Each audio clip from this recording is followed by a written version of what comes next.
Hi friends, welcome to கிராமத்து பொண்ணு பிரியா. எல்லாரும் எப்படி இருக்கீங்க? நான் ரொம்ப நல்லா இருக்கேங்க. இந்த வீடியோ ஞாயிற்றுக்கிழமை போல் எடுத்துக்கிட்டு இருக்கேன். இன்னைக்கு குட்டீஸ்க்கெல்லாம் ஸ்கூல் லீவ்னால வீட்டுகிட்ட பொறுமையாக எல்லா வேலையும் முடிச்சுட்டு கடைக்கு போக வேண்டிய வேலையெல்லாம் இருந்துச்சுங்க. அங்கேயும் போயிட்டு வந்துட்டு எல்லாரும் சேர்ந்து சாப்பிட்டு காட்டுக்கு வந்தாச்சுங்க.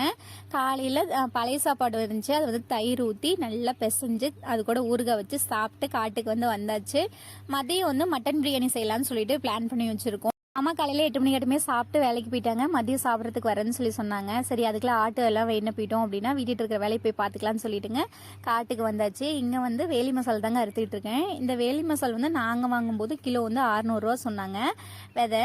இப்போ 1 கிலோ விதை 850 ரூபாய்க்கு வேலை விற்கிதுங்க. நாங்கள் ஒரு சரவுக்கு தாட்டு தான் போட்டிருந்தோம்.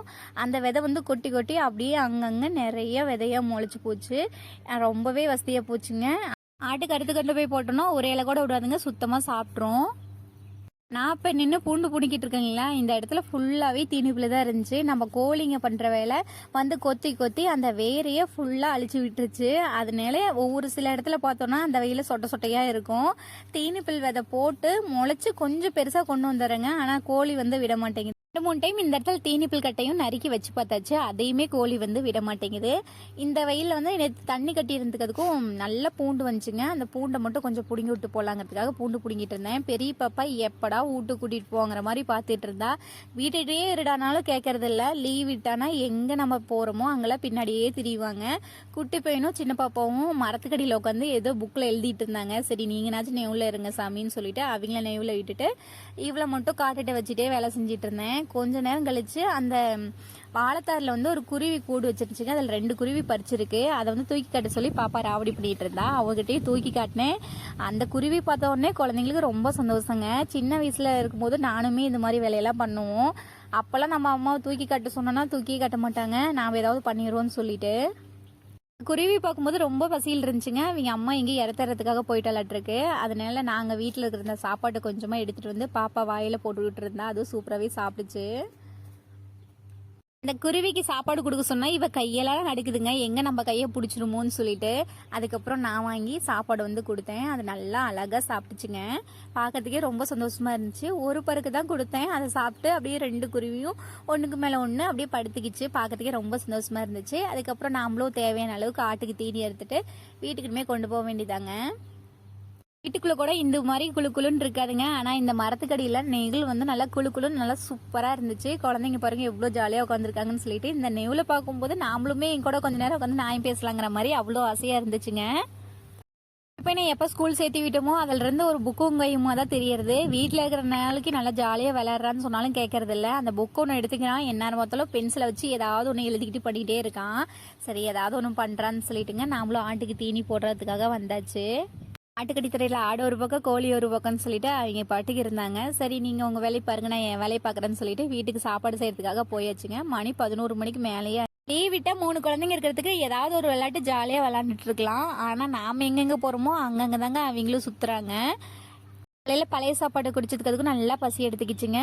சரி, வாழைப்பழம் 2 சாப்பிட்டு அப்புறம் வேலையை பார்க்கலான்னு சொல்லிட்டுங்க ரிலாக்ஸாக வெளியே உட்காந்து வாழைப்பழம் 2 சாப்பிட்டு அப்படியே குட்டி பையன் கூட கொஞ்சம் நேரம் நாயும் பேசிட்டு அதுக்கப்புறம் தாங்க அடுத்த வேலையை பண்ணவே ஸ்டார்ட் பண்ணோம்.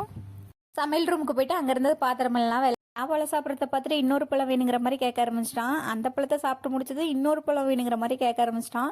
2 பழத்தை பிச்சு கொடுத்ததுக்கப்புறம் பழம் என்னம்மா இப்படி இருக்கு அப்படிங்கிற மாதிரி கேட்க ஆரம்பிச்சிட்டான். டே, இது நல்லா பழுத்து போச்சுட்டா, சாப்பிட்றான்னு சொன்னேன். பழம் நல்லா பழுத்து போச்சா அப்படின்னு சொல்லிட்டு வாங்கிட்டு டிவி பார்க்கறதுக்காக போயாச்சு. இன்னொரு அரை மணி நேரத்துக்கு நம்மள டிஸ்டர்ப் பண்ண மாட்டாங்க. சமையல் ரூம் போயிட்டேங்க. பாத்திரங்கள் ஒரு வேலை இருந்துச்சு. பாத்திரத்தெல்லாம் பொறுக்கி சிங்கில் போட்டு நாய்க்கு சாப்பாடு கொண்டு போய் போட்டு வந்துட்டு மறுபடியும் பாத்திரத்தெல்லாம் கழுவுறதுக்கு ஸ்டார்ட் பண்ணியாச்சு. பெரிய வேலையே இந்த பாத்திரம் கழுவுறதும் துணி துவைச்சி போடுறதும் தாங்க. அந்த வேலையை முடிச்சிட்டோம் அப்படின்னாவே வீடு முக்கால்வாசி நீட்டாக இருக்கும். ஒவ்வொரு பாத்திரமா எங்கேயாவது ஒரு இடத்துல கிடக்கும், எல்லாத்தையும் பொறிக்காந்து ஒரு இடத்துல போட்டு கழுவ வேண்டியதான். குட்டீஸ் மட்டும் வீட்டில் இருந்துட்டாங்கன்னா எங்கெங்கே எந்தெந்த பாத்திரம் இருக்குன்னே தெரியாது. எல்லா இடத்துலையும் பாத்திரத்தை கொண்டு போய் போட்டு வச்சிருவாங்க. பாத்திரம் கழுவுவே குட்டி பையன் இடையில ஏதாவது ஒன்று பேசிகிட்டே தான் இருப்பான். வீட்டில் மட்டும் இருந்துட்டான்னு வச்சுக்கோங்க, அவங்ககிட்ட வாய் பேசி நம்ம ஒரு வழி ஆயிடணும். கொஞ்ச நேரம் பேசுறதுக்கு அவ்வளோ ஆசையாக இருக்கும். அதுக்கப்புறம் அவங்ககிட்ட பேசிக்கிட்டே வேலை செய்கிறதுக்கு ஒரு மாதிரி இரிட்டேட் ஆயிரும். இதே வாய் வச்சுட்டு கொஞ்ச நேரம் கம்முன்னு தான் இரேண்டாங்கிற மாதிரியே ஆயிரும். அப்படி தான் இப்பயுமே பண்ணிட்டு இருந்தான். கடன்னு சிங்கில் கடந்த பாத்திரத்தை எல்லாமே கழுவி முடிச்சாச்சுங்க. இப்போ தான் கொஞ்சம் நிம்மதியாக இருக்குது.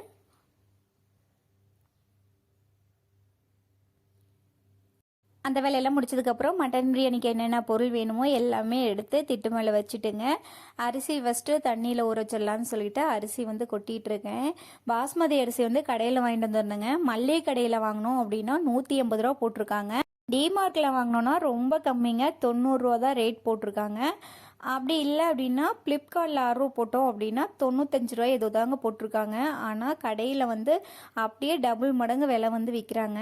அதனால் நீங்கள் வாங்குற மாதிரி இருந்துச்சுன்னா இப்படி ஆர்டர் பண்ணி வாங்கிக்கோங்க, அதுதான் நம்மளுக்கு வந்து பெஸ்ட்டு. 2 டம்ளர் அரிசி போட்டு தண்ணி ஊற்றி 2 டைம் நல்லா களைஞ்சிட்டு ஊற வச்சிடலாங்க.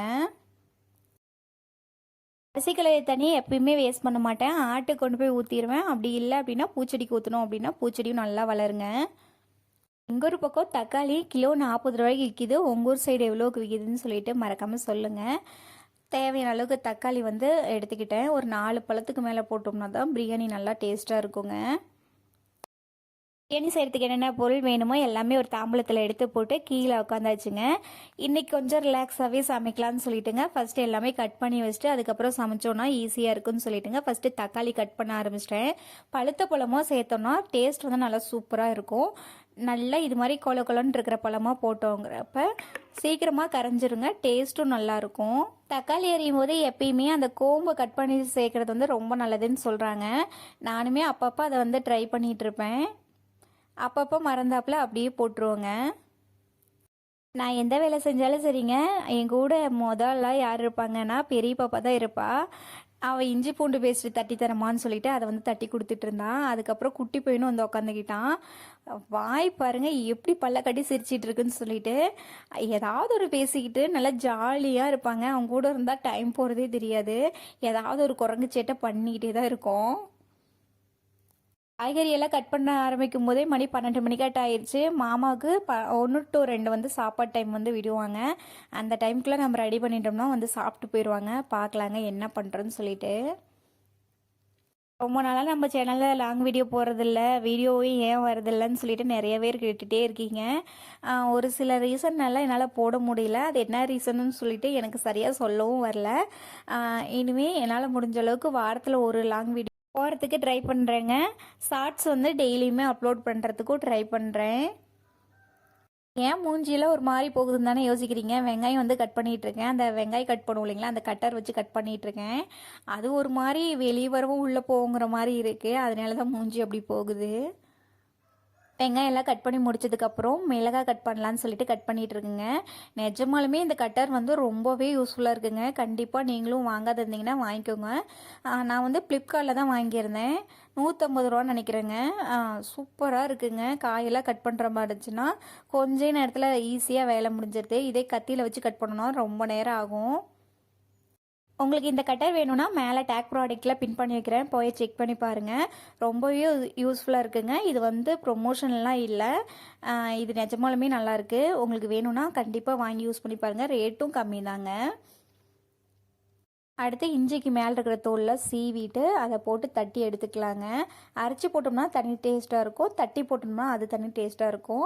அதுக்கப்புறம் கொத்தமல்லி தழை, புதினா தழை எல்லாமே தனித்தனியாக கட் பண்ணி எடுத்து வச்சுக்கலாம். கொஞ்சமாக அரைச்சி சேர்த்துக்கலாம், கொஞ்சமாக கட் பண்ணி சேர்த்துக்கலாம். அப்போ தான் டேஸ்ட் வந்து நல்லா சூப்பராக இருக்கும். கீரையுமே இதிலேயே வச்சு கட் பண்ணிக்கலாங்க. கட் பண்ணுறதுக்கு ரொம்பவே ஈஸியாக இருக்கும். பாருங்கள், ஒரு டைம் கட் பண்ணிவிட்டு மறுபடியும் இன்னும் பொடுசாக வேணும்னா அதுக்குள்ளே அள்ளி போட்டு வச்சு அழுத்தணும் அப்படின்னா நல்லா சின்ன சின்ன துண்டாக வந்துடுது. நம்மளுக்கு வேலையுமே சீக்கிரம் முடிஞ்சிருதுங்க. பிரியாணி செய்கிறதுக்கு ஸ்டார்ட் பண்ணியாச்சுங்க.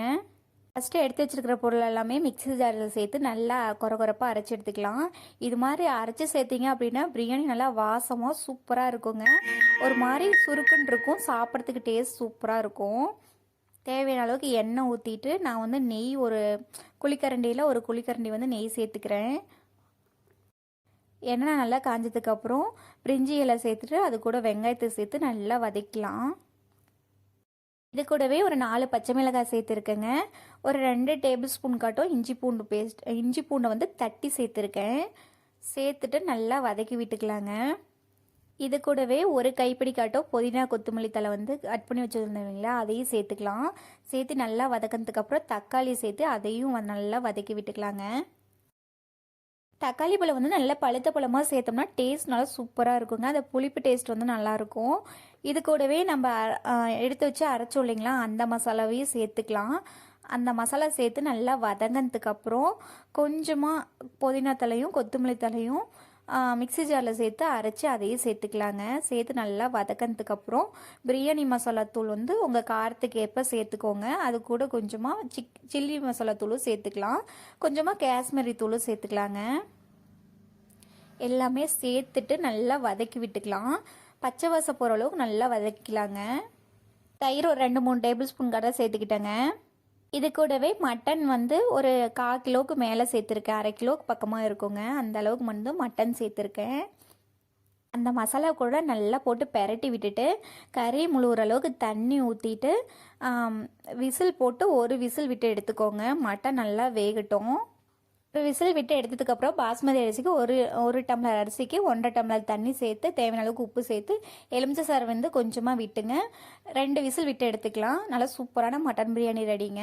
அன்றைக்கி வந்து தயிர் பச்சடி கூட முட்டை ஒன்று வேச்சு வச்சு சாப்பிட்ருந்தோம். டேஸ்ட் நிஜமாலுமே செம்மையாக இருந்துச்சுங்க. சாப்பாடு வந்து கொஞ்சம் கூட குறையவே இல்லை. மாமாவும் சாப்பிட்றதுக்காக வீட்டுக்கு வந்துட்டாங்க. எல்லோரும் சேர்ந்து ஃபேமிலியாக சாப்பிட்டாங்க. இது மாதிரி கண்டிப்பாக நீங்களும் ட்ரை பண்ணி பாருங்கள். இந்த வீடியோ பிடிச்சிருந்துச்சி அப்படின்னா ஒரே ஒரு லைக் பண்ணுங்கள். ஓகே, பாய்ங்க.